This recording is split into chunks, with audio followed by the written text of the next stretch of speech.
उसी नारी शक्ति से प्रधानमंत्री जी सदन में डर गए। 3 महिलाएं खड़ी थी बैनर लेकर कुर्सी के सामने, और प्रधानमंत्री जी डर कर आए नहीं सदन में कि उन पर हमला हो जाएगा। ट्रंप को सनातनी बताया था, यहाँ तक कि मंदिर बनाकर मूर्ति बनाकर हमने ट्रंप की पुच्चियां तक ली थी। उसी ट्रंप ने हमारी पीठ में छुरा घोंपने का काम किया। भारत की संसद में उससे सुरक्षित एरिया नहीं है जहाँ पर मार्शल होते हैं, सीआरपीएफ भी होती है, वहाँ पर प्रधानमंत्री जी डर गए। ये किस प्रकार की 56 इंच की छाती है। दरअसल प्रधानमंत्री मोदी जवाब देने से बचते हैं, डरते हैं, इसीलिए वो बार बार भागने की कोशिश करते हैं। हमारे पास टेक्नोलॉजी है, ड्रोन्स हैं, तमाम सारी फैसिलिटीज़ हैं, उसके बाद हम डर रहे हैं। उसके बाद आप न्यूक्लियर पावर होने के बाद आप अमेरिका को जवाब नहीं दे पा रहे। आप तमाम मुद्दों पर चुप हैं। देश के लोगों का खून खोल रहा है, यूथ का खून खोल रहा है। ये जितने युवा आपको यहाँ नजर आ रहे हैं, ये वही है जिनका भारत के अपमान पर खून खोलता है। हम लोगों का खून खोलता है प्रधानमंत्री जी, आप जवाब दीजिए। देश के 140 करोड़ लोग आपके साथ हैं, आपका समर्थन करेंगे। लेकिन ये कौन सी 56 इंच की छाती है जो बार बार भारत के अपमान को सह रही है। और देखिए, जब मोदी जी का अपमान होता है तो ये मोदी जी का अपमान नहीं है, ये देश का अपमान है, ये 140 करोड़ लोगों का अपमान है, ये उस कुर्सी का अपमान है जो भारत को रिप्रेजेंट करती है। दोस्त हैं, और उसी दोस्त की भारत ने क्या किया था, हवन किया था, यज्ञ किया था, ट्रंप को सनातनी बताया था, यहाँ तक कि मंदिर बनाकर मूर्ति बनाकर हमने ट्रंप की पुच्चियां तक ली थी, ये तक किया था। और उसी ट्रंप ने क्या किया, उसी ट्रंप ने हमारी पीठ में छुरा घोंपने का काम किया। और यही काम हमने अभी जब पुतिन आए थे भारत, उनकी फोटो की भी हमने आरती उतारी थी, यज्ञ हवन किया था। कि दुनिया झुकने वाला होना चाहिए, दुनिया झुकाने वाला होना चाहिए। अरे तो झुक तो गई, ये 18% लगकर झुकाया है, हम नहीं ये झुके हैं। 18%, यदि 3% से बढ़कर हम 18% देंगे, 6 गुना देंगे, तो ये हमने झुकाया है या झुके हैं, आप बताइए मुझे। और मैं आपको एक चीज़ और बता दूं, जिस देश से हम लोग व्यापार खत्म करने की कोशिश कर रहे हैं, रूस से, वो हमारा पुराना मित्र रहा है। और इसके परिणाम आप भविष्य में देखिएगा, गंभीर परिणाम आपको देखने को मिलेंगे कि अमेरिका से दुश्मनी, कि अमेरिका से दोस्ती का ढोंग करके, ये ढोंग ही है। क्योंकि ये कह रहे हैं कि रूस से कोई भी रिश्ता नहीं टूटेगा, वहाँ पे व्यापार लगे रहेगा। जून में 5 और अलग देशों के साथ कॉन्ट्रैक्ट साइन किया गया। जून तक हम रूस से 40%, जून तक हम रूस से 40% तेल इंपोर्ट कर रहे थे, 40% टोटल रूस से, जून तक, इस जून तक, 6 महीने पहले तक। अब वो घटकर 20% पे आ गया है। तो ये निरंतर घट रहा है और धीरे धीरे अप्रैल तक वो है, ये घटकर 0 भी हो सकता है। कर रहे हैं प्रधानमंत्री, नारी सम्मान, नारी शक्ति की बात करते हैं। उसी नारी शक्ति से प्रधानमंत्री जी सदन में डर गए। 3 महिलाएं खड़ी थी बैनर लेकर कुर्सी के सामने, और प्रधानमंत्री जी डर कर आए नहीं सदन में कि उन पर हमला हो जाएगा। मतलब देश की महिला सांसद, लक्ष्मियाँ, देवियाँ जिनको हम मानते हैं महिलाओं को, उनसे देश के 56 इंच का सीने वाला प्रधानमंत्री डर गया और वो सदन में नहीं आया। और आप कहते हो कि हम महिलाओं का सम्मान करते हैं। महिलाओं का सम्मान होता तो देश में भारतीय जनता पार्टी के राज में लगातार अपराध महिलाओं के खिलाफ बढ़े हैं। 40,000 से अधिक बलात्कार दर्ज हुए हैं, 40,000, जो कि पुरानी सरकारों से कहीं ज़्यादा है। पुरानी सरकारों में ये आंकड़ा 32-33 हज़ार तक हुआ करता था, बढ़कर ये 40,000 हो गया। अब तो कैसे आते पीएम? हमले की साजिश थी, किससे? महिलाओं से। यहाँ पर इतनी सारी महिलाएं, इतने सारे लोग हैं, आप मुझे घेरे खड़े हैं, मुझे डरना चाहिए कहीं मुझ पर हमला ना हो जाए। मैं एक आम आदमी होकर इस जंतर मंतर, जहाँ पर पुलिस है, जहाँ पर इतनी सारी भीड़ है, वहाँ पर नहीं डर रहा। जो भारत के सबसे सुरक्षित एरिया में, भारत की संसद में, उससे सुरक्षित एरिया नहीं है जहाँ पर मार्शल होते हैं, सीआरपीएफ भी होती है, वहाँ पर प्रधानमंत्री जी डर गए। ये किस प्रकार की 56 इंच की छाती है। ये सरासर देश का निरंतर अपमान है, ये दरअसल देश की महिलाओं का अपमान है। दरअसल प्रधानमंत्री मोदी जवाब देने से बचते हैं, डरते हैं, इसीलिए वो बार बार भागने की कोशिश करते हैं। इतनी भारी फोर्स है, कैसे जाएंगे घेराव करने के? इतनी भारी, क्या कहा आपने? भारी फोर्स है तो कैसे जाएंगे संसद भवन के घेराव करने? कहाँ है इतनी भारी? अच्छा, इतनी भारी फोर्स। देखिए, आप देखिए यहाँ पर यूथ की कितनी भारी फोर्स है। हम लोग जवान यूथ हैं, आप टेंशन मत लीजिए, संसद भी जाएंगे, बैरिकेडिंग भी तोड़ेंगे, यदि पुलिस ने गिरफ्तार किया तो गिरफ्तारी भी देंगे। लेकिन प्रधानमंत्री जी को इन सारे मुद्दों पर जवाब देना होगा, चाहे वो नरवणे जी की किताब हो, चाहे वो एप्स्टीन फाइल हो, चाहे वो अमेरिका के साथ ट्रेड डील हो। जब तक प्रधानमंत्री जी इन मुद्दों पर भारतीय जनता पार्टी, भारत की सरकार, डिफेंस मिनिस्ट्री, फॉरेन मिनिस्ट्री इन पर जवाब नहीं देती, यूथ का ये प्रोटेस्ट यूं ही जारी रहेगा। धन्यवाद। एप्स्टीन फाइल की वजह से प्रधानमंत्री डरे हुए हैं। ऐप देखिए, ऐप मैंने अभी कहा भी था, देखिए एप्स्टीन फाइल कौन थे? महात्मा गांधी थे, कोई साधु संत थे, कोई बहुत बड़े ज्ञाता थे, कोई बहुत बड़े स्कॉलर थे, या फिर सोशल रिफॉर्मर थे? नहीं, वो एक घटिया व्यक्ति थे, घटिया मानसिकता के क्रिमिनल, जो छोटी छोटी नाबालिग बच्चियों के साथ यौन शोषण करता था, जिस पर देह तस्करी का आरोप था। ऐसे व्यक्ति की फाइल में नाम भी आना, मैं ये नहीं कहता उन्होंने क्या किया नहीं किया, वो किस कृत्य में लिप्त है, लेकिन उस फाइल में नाम आना अपने आप में देश पर धब्बा है। क्योंकि देखिए, आपका मेरा नाम आता तो शायद हमें फर्क नहीं पड़ता, क्योंकि हम भारत के आम नागरिक हैं। देश के प्रधानमंत्री हैं, वो कोई आम व्यक्ति नहीं है। उनका नाम भराना इस देश की महिलाओं को क्या करता है, इस देश की महिलाओं को असहज करता है। क्योंकि यदि ऐसे अपराधी की फाइल में प्रधानमंत्री का नाम आता है तो देश की महिलाएं, बहन बेटियां सोचती हैं, क्या इस देश में हम सुरक्षित हैं? प्रधानमंत्री का नाम आया तो देश के लोग भी अपमानित कर रहे हैं अपने आप को। तो देश के, देखिए मैं ये कहता हूँ कि एक विदेशी की फाइल में नाम आया है, और विदेशी को और देश को रिप्रेजेंट कौन करता है? देश का प्रधानमंत्री। तो वो देश के केवल एक प्रधानमंत्री थोड़ी हैं, वो देश के प्रधानमंत्री हैं। तो जो देश का प्रधानमंत्री है वो 140 करोड़ लोगों का प्रधानमंत्री हुआ।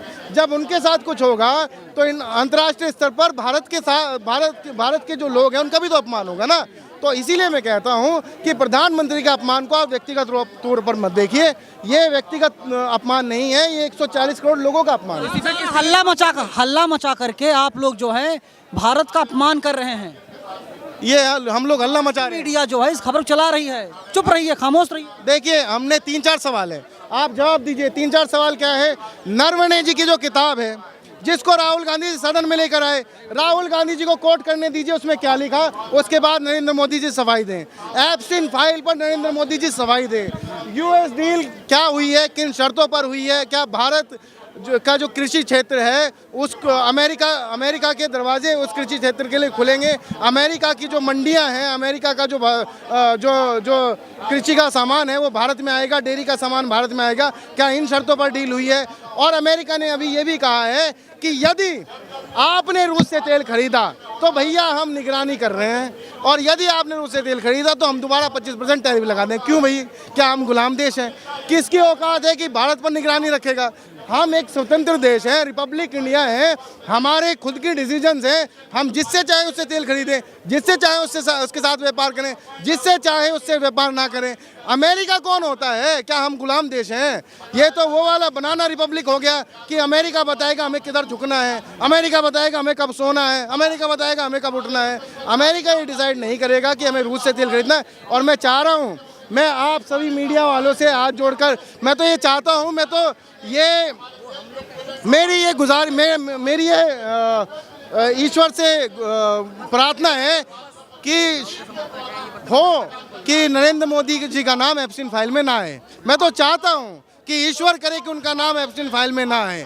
ईश्वर करे कि उस अपराधी की फाइल में देश के प्रधानमंत्री का नाम ना आए, ताकि देश की जो छवि है वो धूमिल ना हो, और 140 करोड़ लोगों पर यह दब्बा ना लगे कि इस देश का प्रधानमंत्री भी ऐसे अपराधी के साथ इन्वॉल्व था। लेकिन राहुल गांधी पर FIR की बात आ रही है कि अनपब्लिश किताब उन्होंने संसद में दिखाई है, नरवणे जी की जो किताब है। अनपब्लिश कहाँ है? वो तो कॉपी लेकर आए थे ना।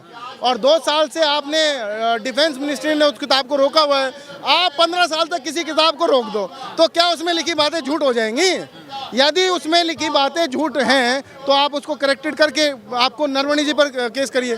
केस नरवणे जी पर होना चाहिए। क्यों? किताब किसने लिखी? नरवणे जी पर। यदि आप कोई किताब फर्रा मुझे दे दे और मैं उसको पढ़ लूँ तो मुझ पर केस हो गया, आपको होगा। पुलिस ने जांच बिठा दी है। पुलिस ने आरोप लगा रहे हैं, लेकिन दावा यह है कि इतना मजबूत प्रधानमंत्री कभी मिला ही नहीं देश को, जिसका डंका विदेशों में भी बजता है।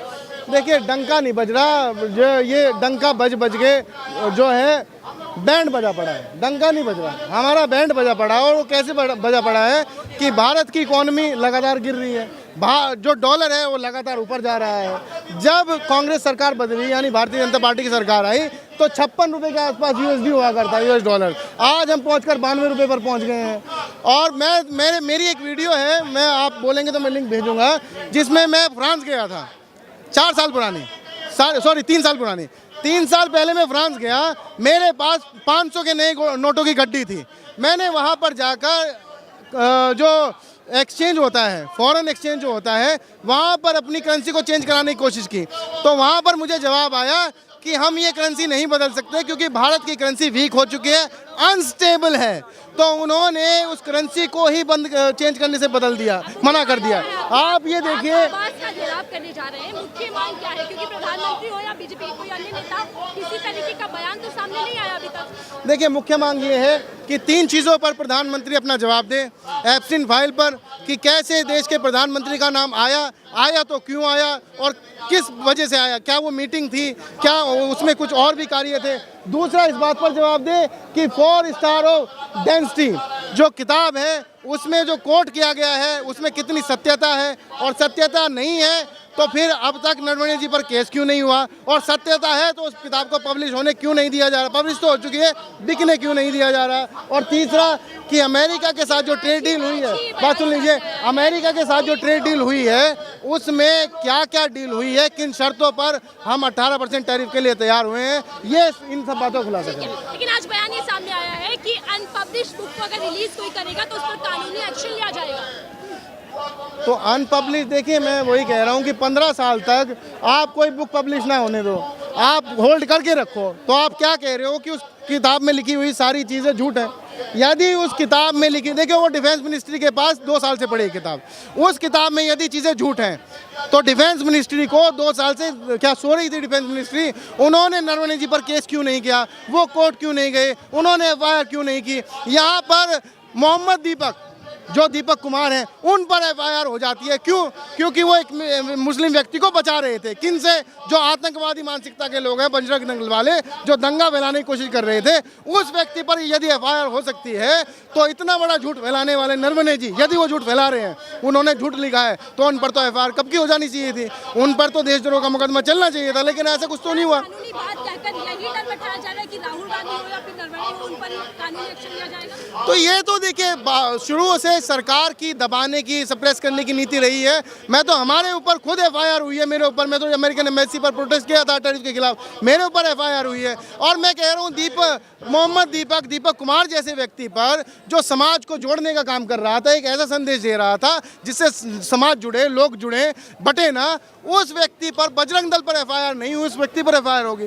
किस प्रकार की ये, मतलब किस प्रकार की सरकार है और किस प्रकार की घटिया मानसिकता है। आपको मैं बता दूं, हाल ही का वाकया, हेमंता विश्व शर्मा, उन्होंने गन चलाते हुए उनका एक वीडियो है मुसलमानों की फोटो पर, उन पर अभी तक कोई एक्शन नहीं हुआ है, कोई FIR नहीं हुई, मामला सुप्रीम कोर्ट, लेकिन FIR नहीं हुई है अभी तक। ना ही भारतीय जनता पार्टी ने उस पर कोई आपत्ति जाहिर की है, ना प्रधानमंत्री ने कोई कमेंट किया कि भैया देश के जो मुख्यमंत्री हैं, जो राज्यों के मुख्यमंत्री हैं, उनको तो कम से कम इस प्रकार की नफरती मानसिकता से दूर रहना चाहिए। लेकिन मैं कह रहा हूँ, जो लोग अच्छा काम कर रहे हैं उन पर FIR हो रही है, और जो लोग इस देश को तोड़ने का, बांटने काम कर रहे हैं, उनको लगातार छोड़ा जा रहा है, और ये सरकार की मिलीभगत है। Thank you.